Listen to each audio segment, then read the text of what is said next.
Usually when you think about a network, there's this expectation of order. Right. Yeah, like everything is mapped out. Exactly. You send a TCP packet from point A to point B. Yeah. It follows the routing tables, and, it gets there safely. But, well, step into the world of enterprise firewall architecture. And Suddenly that map is constantly shifting. Yes. Alternate routes are built in like milliseconds. Hardware accelerators are making these split-second offloading decisions. And the security checkpoints are performing, well, deep cryptographic interrogation on every single session. It is a totally different landscape, compared to basic networking. The rules of traffic are basically being rewritten on the fly to balance security, visibility, and throughput. Absolutely. Well, welcome to the deep dive. Our mission today is to equip you with the core technical concepts and, the problem-solving logic needed to conquer the FCSS EFWAD 7.6 exam. It's a big one. It really is. And whether you are prepping for the certification right now, or you're just insanely curious about how massive enterprise networks actually function under the hood, consider this your ultimate shortcut to being well-informed. Yeah, and just to set the tactical parameters before we start, the FCSS EFWAD 7.6 exam is essentially a 70-minute sprint. Wow, okay. 70 minutes. Yeah. You're dealing with 30 to 40 questions. It's a mix of multiple choice and multiple select formats. Right. And the scoring is strictly pass or fail. It's delivered via your Pearson VUE account. And you actually have the option of taking it in either English or Japanese. Okay, let's unpack this, because we are going to bypass all those administrative mechanics now and dive straight into the actual problem-solving logic. Let's do it. We're breaking down 10 complex practice questions today, and we're starting right at the physical and routing layer, looking at how networks handle traffic when paths get messy or devices just, well, fail. Which they always do. Right. So here is the first question. Quote, how does the session life support protocol manage traffic in an asymmetric routing environment? Okay, asymmetric routing. Yeah. And we have 4 options. A, it synchronizes session tables across multiple standalone devices to prevent dropped packets. Option B, it forwards the payload directly to the secondary unit for inspection. Got it. Option C, it creates a secondary active connection for the same traffic flow. And D, it dynamically changes the routing table to force symmetric traffic. Well, looking at those, option D might feel like the brute force engineer's answer, Yeah, like just manipulate the routing protocol to force the traffic to behave. Is that the play here? It's tempting, but forcing symmetric traffic via dynamic routing changes introduces massive latency. Oh, right. And it often just breaks underlying BGP or OSPF designs.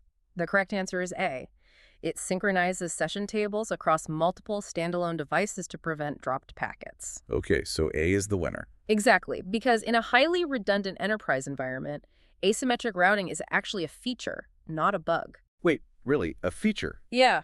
A packet might leave your network through Gateway 1, but the return traffic, say, the SYN ACK in a TCP handshake, it might come back through Gateway 2. Ah, and because firewalls are stateful, Gateway 2 looks at that SYN ACK, realizes it never saw the original SYN packet, flags it as an invalid state, and drops it. Which breaks the whole application. Wow. So Session Life Support, or SLS, solves this by sharing that state information across those standalone devices. That makes sense.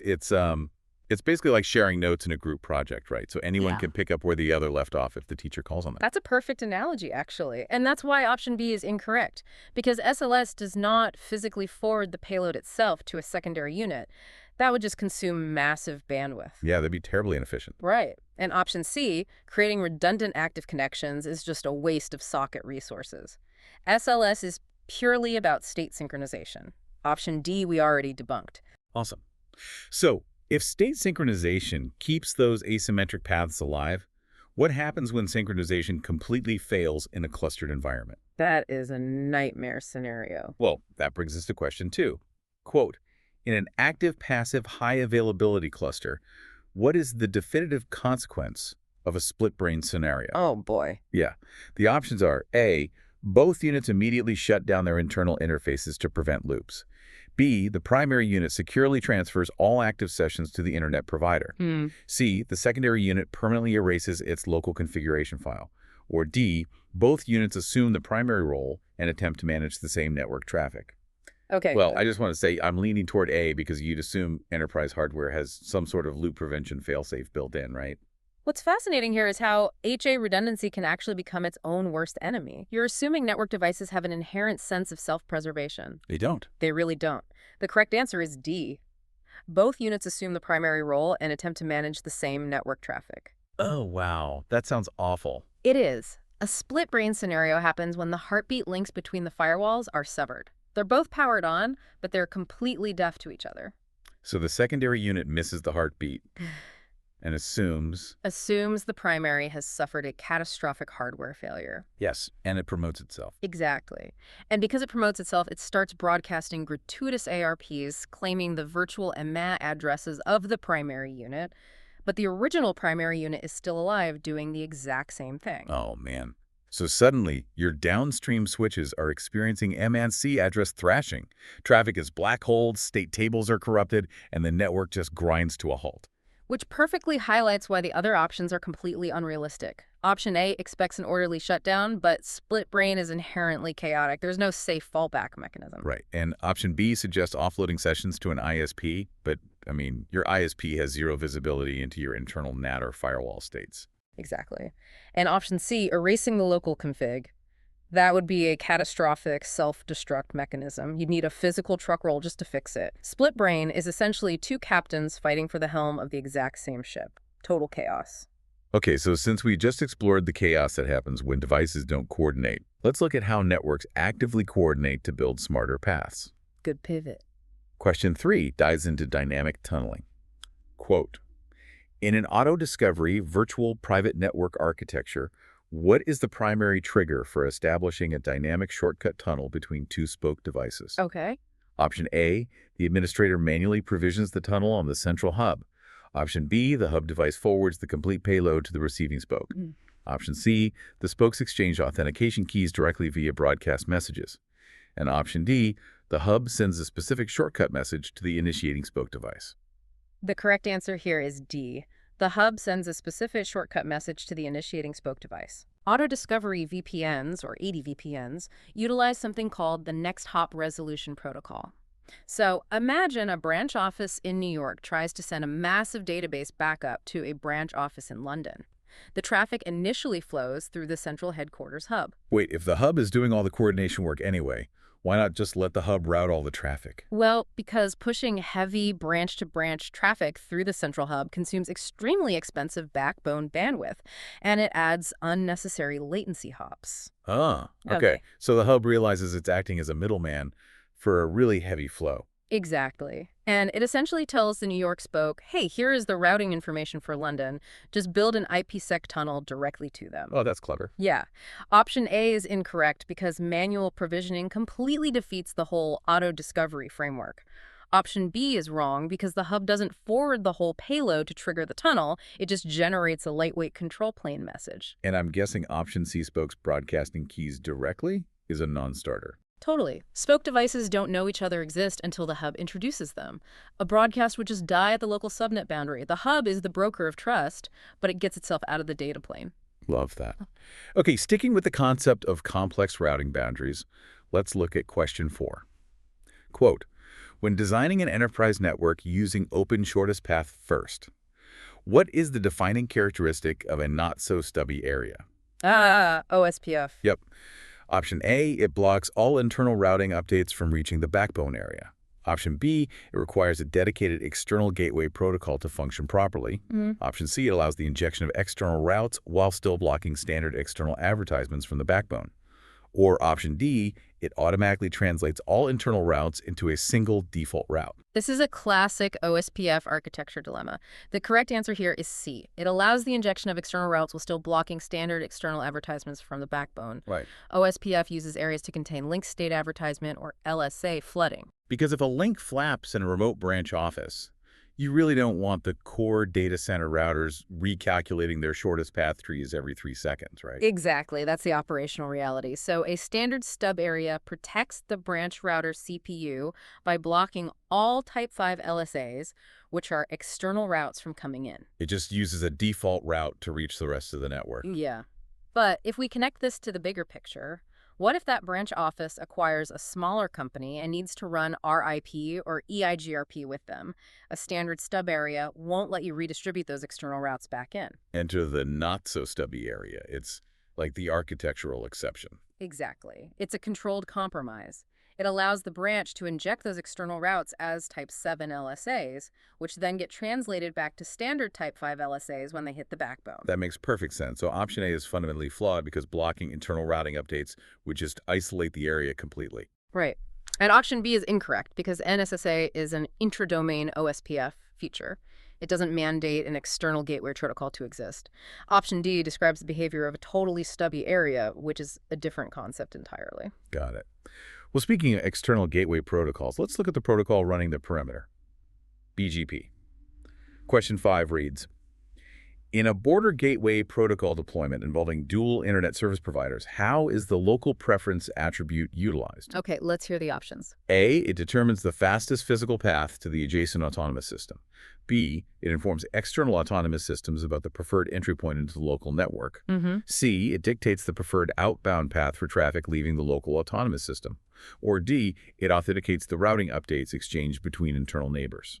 BGP decision algorithms can be pretty dense, but they do follow a strict hierarchy. The correct answer is C. Local preference dictates the preferred outbound path for traffic leaving the local autonomous system. So it's like a mall manager telling all the store employees which of the 2 parking lot exits to use at the end of the day to avoid a traffic jam. That's exactly it. If your enterprise edge router has a 10 gigabit link to ISPA and, say, a 1 gigabit backup link to ISPB, you obviously want internal traffic to exit via ISPA. Right, so you assign a higher local preference value to the routes learned from ISPA. And when the internal routers look at their BGP tables, the higher local preference wins. You've got it. Crucially, though, local preference is an internal metric. It is stripped from the BGP update before it's sent to an external peer. Which means option B is incorrect, because local preference isn't shared externally. Exactly. If you want to influence how inbound traffic enters your network from the outside, you would use an attribute like multi-exit discriminator or MED or AS path prepending. Oh, okay. And option A is just a distractor, right? Because BGP operates at layer 3 and 4. It has no awareness of the physical layer's speed or latency. Spot on. And option D is totally irrelevant because local preference has zero function in cryptographic authentication. Managing a dual ISP BGP setup with complex attributes sounds difficult enough on one edge router, but scale that up to 50 branch offices. Oh, manual configuration becomes a massive operational liability. Which naturally drives us into centralized management, the brains of the operation. Let's look at question 6. Within a centralized management environment, what occurs during the installation phase of a policy package? Right. Options are A, the system restarts the downstream device to apply new firmware. B, the system compiles the management database objects into the specific format required by the target device. C, the system retrieves the current running configuration from the managed firewall. Or D, the system forces a synchronization of all physical interface states. The correct answer here is B. The system compiles the management database objects into the specific format required by the target device. Okay, explain that compiling process. Well, centralized management platforms operate using abstracted database objects. So you create a policy utilizing dynamic address groups, application signatures, and user identity mappings. Here's where it gets really interesting, though. It's like translating a master architectural blueprint into the exact local language the on-site contractors speak, because the downstream firewall operating system doesn't natively speak that abstracted language, right? Exactly. The central manager has to act as a compiler. During the install phase, it translates that high-level policy into the exact CLI syntax, and API calls that the specific target device requires to enforce the rule. So option A is incorrect, because policy installation happens entirely in the control plane. You definitely don't need a disruptive firmware reboot for a policy push. No, you definitely don't. And option C describes a device-level import, which is literally the opposite of pushing a policy package. And D is wrong, because physical interface states like whether a cable is physically plugged in can't be forcefully synced by a policy push. Right, you're pushing logic down, not controlling the physical layer. Perfect. This leads us to question 7, focusing on orchestration. Quote, what is a mandatory requirement for a device to operate as the root node in an enterprise security fabric topology? Okay, the root node. Option A, it must have analytical capabilities and able to collect and process telemetry data from downstream devices.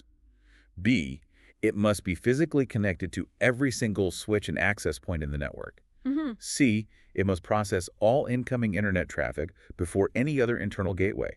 And D, it must function entirely in transparent mode to observe all broadcast domains. Now, D is a classic trap. Right, I was thinking D might trick people who confuse network monitoring with orchestration. It's a very easy trap to fall into. Yeah. Operating in transparent mode gives you great layer 2 visibility, sure. But a security fabric root node isn't just an observer, it is an active orchestrator.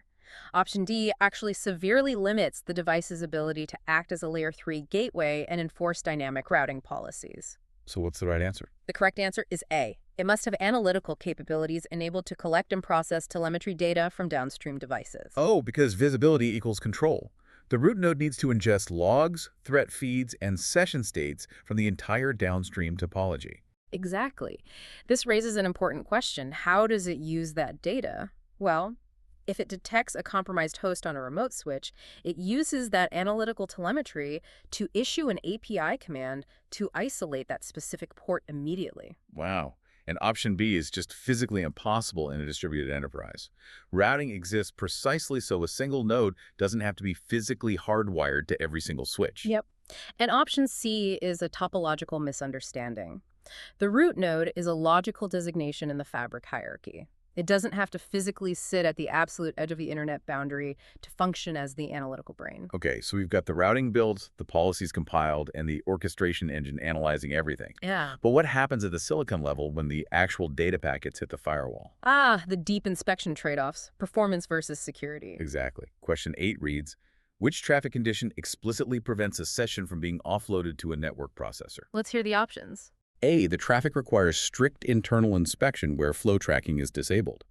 B, the traffic originates from a trusted internal zone and is destined for the internet. Okay. C, the traffic utilizes a standard encapsulation protocol for a virtual private network. Or D, the traffic matches a policy that only performs basic network address translation. The correct answer is A.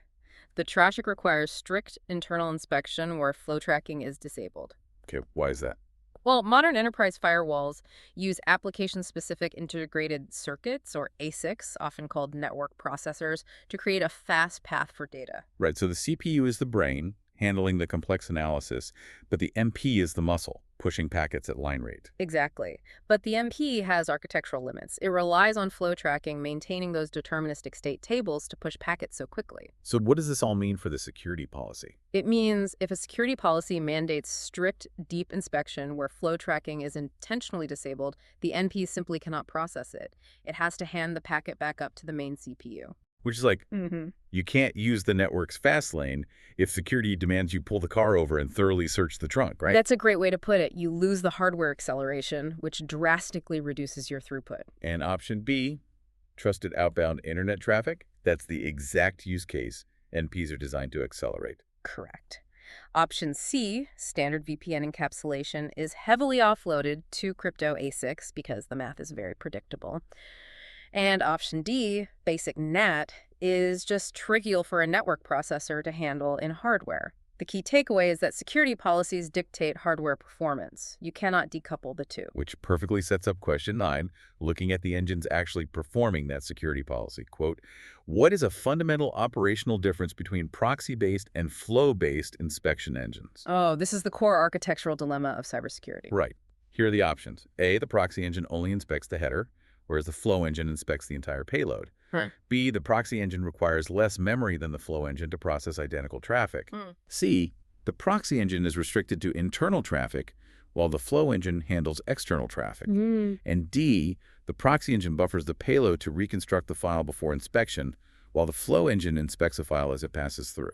The correct answer is D. The proxy engine buffers the payload to reconstruct the file before inspection, while the flow engine inspects the file as it passes through. So with the proxy engine, the firewall actually terminates the TCP connection from the client, accepts the entire file into its own RAM, runs it through an antivirus sandbox or hash check. Yep. And then, only if it's safe, it opens a second connection to send it to the destination. Exactly. It is incredibly meticulous and accurate, especially against polymorphic malware that tries to hide across multiple packets. But the architectural cost is massive. Which is why option B is entirely backward. Proxy engines actually require significantly more memory, because they have to buffer potentially thousands of concurrent file downloads in RAM before making a decision. Right. Flow inspection is the opposite. It looks at the packets dynamically as they pass through in real time, matching signatures on the fly. It's wildly fast and uses minimal memory, but it might miss a threat that requires seeing the entire file architecture at once. So option A is factually wrong because both engines inspect the payload, not just the headers. Exactly. And option C is just a fabricated constraint. Neither engine is restricted by internal or external origin. Basically, you choose proxy for zero trust precision, and you choose flow for sheer speed and low latency. Got it. Okay, let's tackle the final scenario for the FCSS EFWAD 7.6 exam deep dive. Question 10. When utilizing deep certificate inspection for secure web traffic, how does the system typically handle a server certificate signed by an unknown authority? Okay, deep cert inspection. Option A, it automatically drops the connection without logging the event. Option B, it attempts to contact the unknown authority to verify the signature dynamically. Option C, it intercepts the traffic and presents an untrusted warning certificate to the client. Or option D, it bypasses the inspection engine and forwards the encrypted payload directly. Deep certificate inspection is essentially authorized man-in-the-middle architecture. The correct answer here is C. It intercepts the traffic and presents an untrusted warning certificate to the client.